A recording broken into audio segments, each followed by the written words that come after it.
When I was 8, my parents called me a burden and made me eat alone in the garage every night. 20 years later, I was hosting a private gala for CEOs when they walked in uninvited. My mother asked, "Do you work here?" I replied, "No, I own the building." Last week, while I was hosting a private gala for some of the biggest CEOs in San Francisco, my parents, who hadn't seen me in years, showed up completely uninvited. My mother, looking around like she owned the place, came up to me, smiled and asked, "Do you work here?" Without missing a beat, I replied, "No, I own the building." The look on her face is something I don't think I'll ever forget.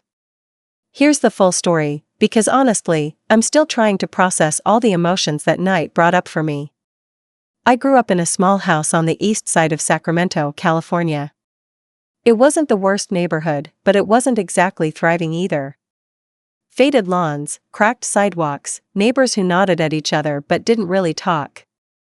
From the outside, our house looked perfectly normal. Inside, it was a different story. My parents, Helen and Victor Maddox, had Marcus first. Marcus was everything they wanted in a child. Athletic, loud, outgoing.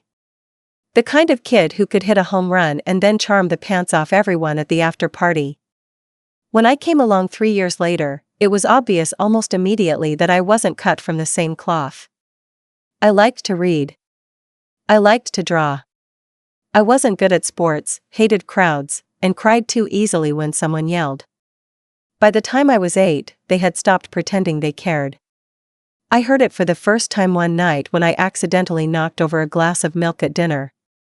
My mother's face twisted into something hard and ugly as she snapped, "You're such a burden." She didn't yell. She said it like it was just a fact, like she was commenting on the weather. After that, I wasn't allowed to eat dinner with them anymore. They told me it was because I was clumsy and too sensitive. They'd fix me a plate and hand it to me wordlessly, and I'd go out into the cold, dim garage and sit on an old milk crate between the washing machine and a stack of dusty boxes. The smell of gasoline and mold was overpowering in the summer. In the winter, I could see my breath as I ate. At first, I thought maybe it was a punishment. Something temporary. I tried extra hard to be good, kept my head down, brought home good grades, stayed out of the way. Nothing changed. After a while, it just became normal.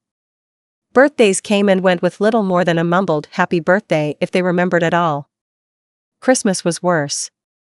Watching Marcus open shiny new baseball gear while I got socks or a dusty hand-me-down book was an annual reminder of where I stood. By middle school, I stopped inviting anyone over. It was easier that way. I learned how to blend in, how to not ask for things, how to make myself smaller. I spent my free time sketching buildings and cities and dreamscapes that I knew I would never live in. When I was 16, I got a job at a dusty old bookstore downtown. I loved it. The owner, Mr. Hernandez, was gruff but kind in a way that made me uncomfortable at first because I didn't know how to react to kindness. He used to slip me books he thought I'd like, scribbling notes in the margins, "This one's got good bones. You'll like the ending." Around that time I started secretly applying to colleges. I didn't tell anyone. Not Helen, not Victor, not Marcus. I didn't think they'd care, and I was right.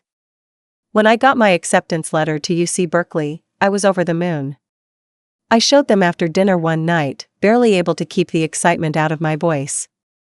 Victor glanced at the letter for maybe 2 seconds before tossing it back onto the table and muttering, "Good for you.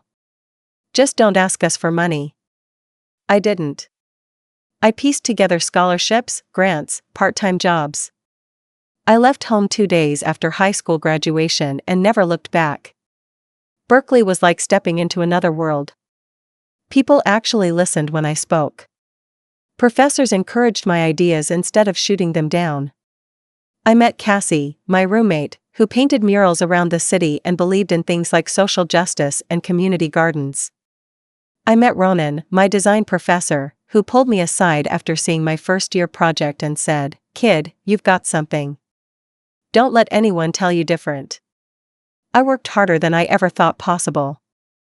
I lived off ramen noodles and instant coffee, spent weekends tutoring and sketching and pulling all-nighters for projects. After graduation, I landed a junior position at a mid-sized architecture firm in San Francisco. The pay was crap and the hours were worse, but it didn't matter. I was finally building something of my own.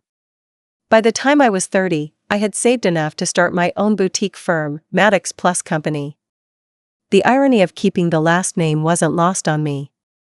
I didn't keep it out of pride. I kept it because I wanted to see it mean something different. The first year was cruel. I lost contracts to bigger firms.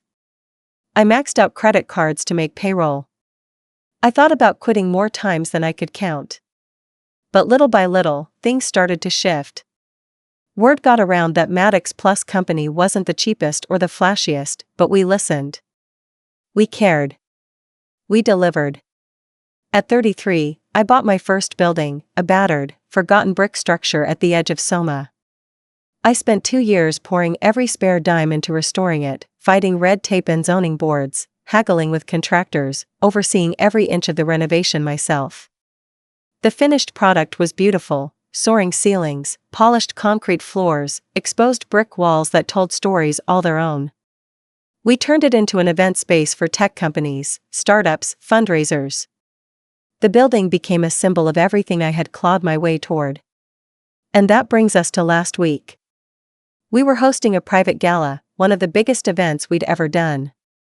Top tech CEOs, VCs, founders, influencers. The building gleamed. Guests sipped champagne under crystal chandeliers, the catering staff moved like a well-oiled machine, and a string quartet played softly in the background. I was standing near the entrance, watching it all unfold, when the double doors swung open and in walked Helen and Victor. For a second, I thought I was hallucinating. They looked smaller than I remembered. Older. More fragile. Helen's hair, once meticulously dyed, was streaked with gray. Victor moved stiffly, favoring his left leg. They stood in the doorway, looking around like they weren't sure where they were. I watched as Helen's eyes landed on me. She squinted, adjusting her glasses, then walked over briskly. "Excuse me," she said, smiling in that tight, condescending way I remembered so well. "Do you work here?" I could have laughed. Instead, I smiled back, polite but cold. "No," I said. "I own the building." For a moment, she just stood there, blinking. Victor's face darkened as realization set in. One of my event staff, seeing the situation, quickly came over and asked to see their invitations. They didn't have any, of course. After a short, awkward exchange, they were politely but firmly escorted out. They didn't look back. Neither did I. After they left, I stood there for a long moment, feeling nothing. No rush of triumph. No satisfaction. No anger either. Just an odd, hollow kind of stillness. People kept mingling around me, completely unaware of what had just happened. The quartet played a soft, lilting version of Clair de Lune. Champagne flutes clinked. Laughter rippled through the air like little waves. Life moved on, as it always does. I adjusted my cufflinks, smoothed down my jacket, and walked back into the crowd. The rest of the night passed in a blur. I shook hands, gave speeches, smiled for photos. Somewhere in the back of my mind, I kept wondering if they were still outside, arguing with the security guards, trying to make sense of what had happened. When the last guests finally trickled out around midnight and the cleaning crew came in, I stayed behind for a few minutes, standing in the center of the grand hall, just breathing it all in. This building, this life, it was mine. Every inch of it was something I had carved out with my own 2 hands. I didn't owe them anything. The next morning, I woke up to a text from an unknown number. "We need to talk. Call us." Mom. No hello. No how are you. No apology. Just a command, like nothing had changed. I stared at the message for a long time before deleting it without responding. Over the next few days, I kept expecting some kind of follow-up. Another text, a voicemail, maybe even an email. But nothing came. It was almost funny, in a way. Even now, they expected me to come running after them, to fix it, to smooth things over. I threw myself back into work. We had 2 big projects launching, a boutique hotel redesign in Nob Hill and a co-working space renovation in Palo Alto. There was no time to sit around and dwell on the past. But late at night, when the city had gone quiet and the lights from the Bay Bridge glittered in the distance, I found myself thinking about the garage. I remembered the way the cold would seep into my bones, how I'd hunch over my plate, eating as fast as I could so I could get back to my room where it was at least a little warmer. I remembered listening to their laughter from the kitchen, muffled through the walls, knowing I wasn't welcome. It wasn't just the isolation. It was the way they made me believe I deserved it. That's the part that stayed with you, long after the bruises faded. About a week after the gala, I ran into Marcus by pure coincidence. I was grabbing coffee at a little cafe near Union Square, a spot I loved because it was tucked away enough that most tourists missed it, and there he was, standing in line ahead of me. He turned around, saw me, and did a double take. Well, he said, smiling broadly. Look who it is. I nodded, tight-lipped. I hadn't seen Marcus in nearly 10 years. He looked good, fit, tan, like someone who'd never known a bad day in his life. You still doing your little architecture thing? He asked, reaching for his coffee. I run my own firm, I said, keeping my voice neutral. Maddox Plus Company. His eyebrows lifted slightly, impressed despite himself. No kidding. Mom and Dad mentioned something about you hosting some big party last week. Said you were being rude to them. I almost laughed. Rude. Of course that's how they would spin it. I didn't say anything. Marcus sipped his coffee, studying me. You know, he said, they're getting old. Maybe you should cut them some slack. There it was. The same old story. I was supposed to bend, to forgive, to pretend it hadn't happened. I did, I said quietly. For a long time. I threw my coffee in the trash, walked out without waiting for his response. I didn't hear from them again for a while after that. No calls, no texts, no accidental run-ins. It was like they had decided if I wasn't going to play my part, the obedient, grateful, invisible child, then they would pretend I didn't exist. It should have hurt more than it did. But honestly, it was a relief. I was busy. My life was full. We were starting construction on a new community center in the Tenderloin district, a project I was especially proud of because it was about giving kids a safe place to go after school. Every time I walked through the noisy, chaotic construction site, I thought about the boy I used to be, and how different things could have been if someone had made space for him. One night, about 3 months after the gala, I was cleaning out some old files in my office when I found a sketchbook from my college days. Flipping through the pages, I saw rough, shaky sketches of the kinds of places I dreamed of building back then: libraries filled with sunlight, public parks with giant climbing walls, shelters that felt like homes instead of warehouses. Dreams I'd had before I even knew they were possible. I sat back in my chair, letting the memories wash over me. For so long, all I had wanted was to be seen. To be valued. To belong. I realized something, sitting there in the quiet hum of my office. I had built exactly the kind of life I used to dream about. And I had done it without them. About a month later, another message came. This time it was an email. Subject: Family Matters. We heard you're doing well. We think it's time to move past everything. Maybe we can come visit sometime and see your office. Love, Mom and Dad. Short. Careful. Pretending decades of neglect could be brushed aside with a single email. I stared at it for a long time, the cursor blinking at the top of the reply box. I could almost hear Helen's voice, that practiced sweetness she used on strangers, pretending like nothing bad had ever happened. There was no apology. No acknowledgement of the past. No mention of the cold dinners in the garage, the years of silence, the way they made me believe I was nothing. Just, we think it's time to move past everything. As if forgiveness was a switch I could flip on command. I didn't reply. I archived the email, closed my laptop, and went home. That weekend, I spent the afternoon at the construction site of the community center.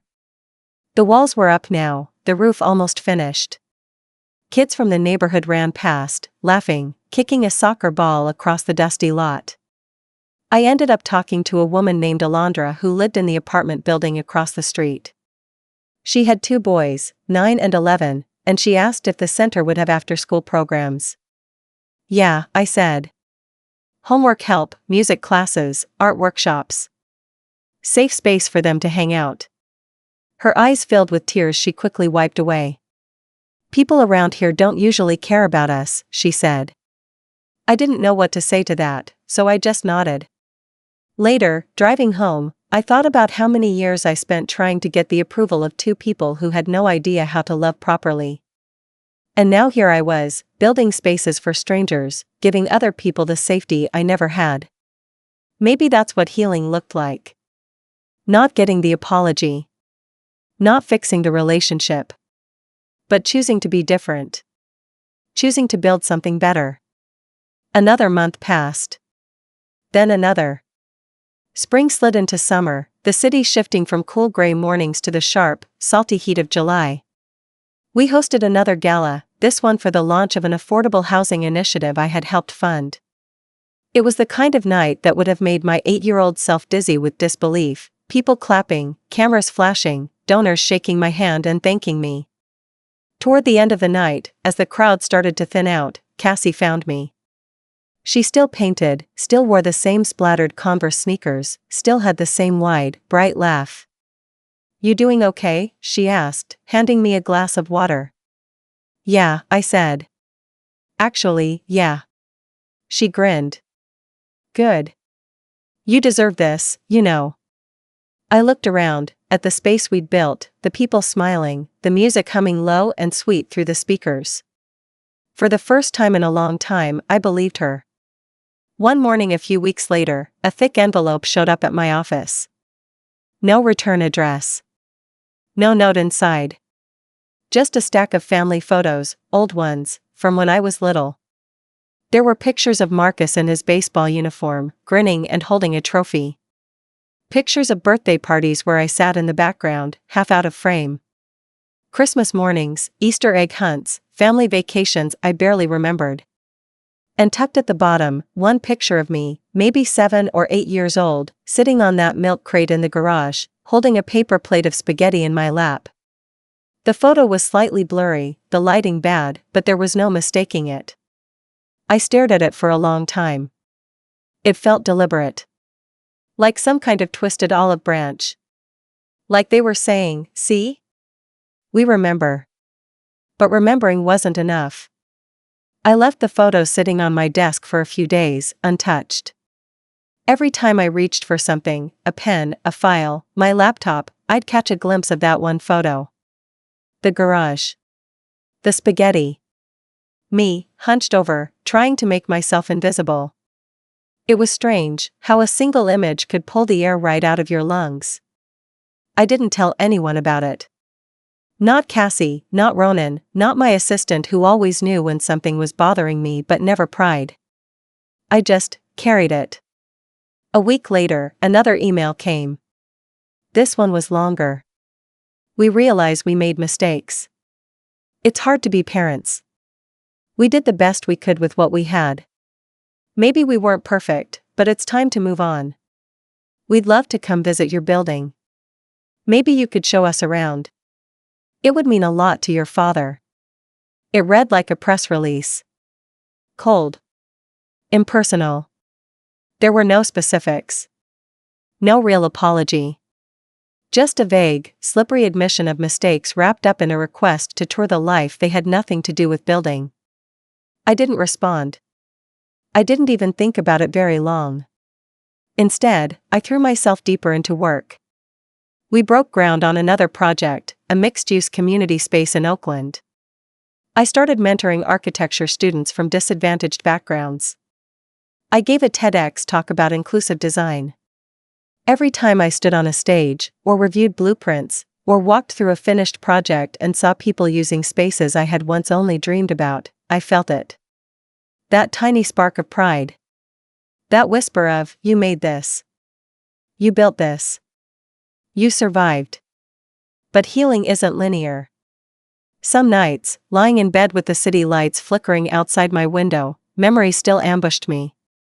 The way Helen's face would twist with disgust if I spilled something. The way Victor would sigh and mutter useless under his breath when I cried after scraping my knee.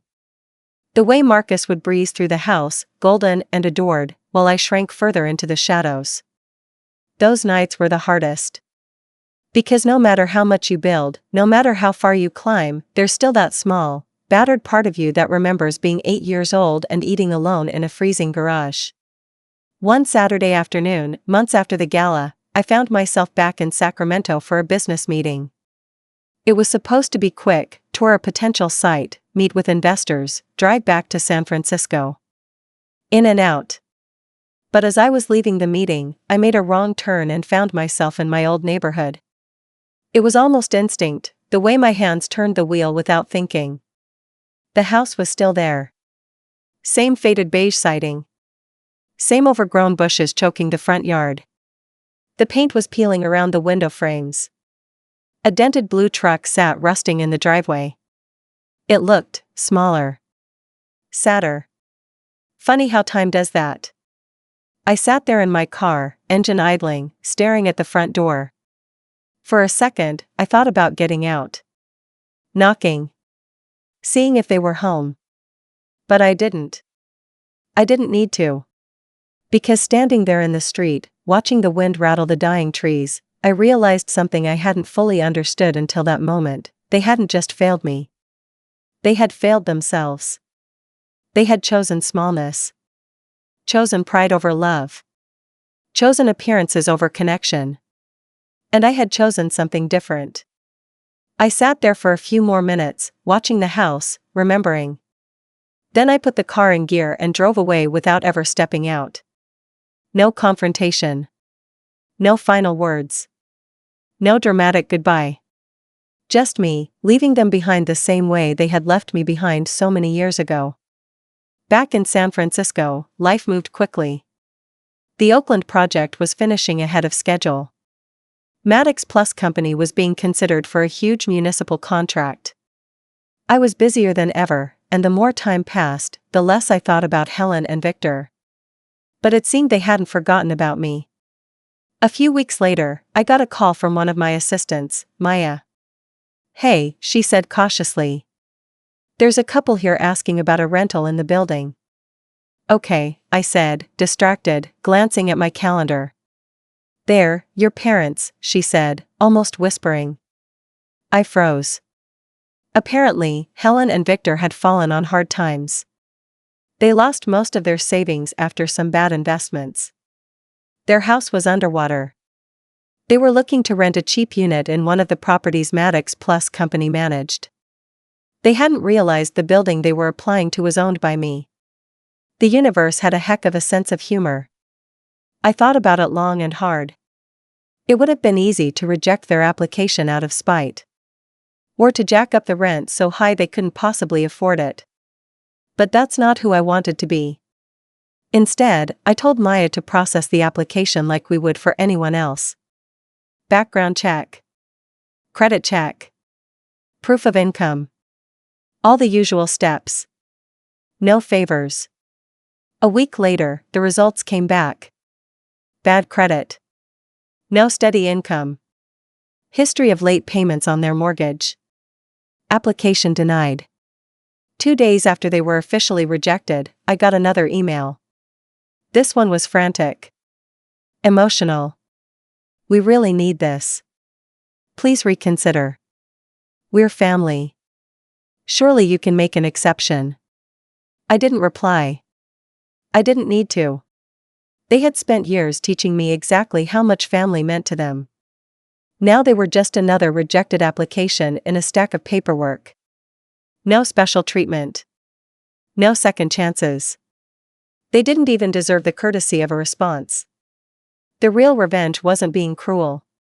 It wasn't yelling, or fighting, or even explaining.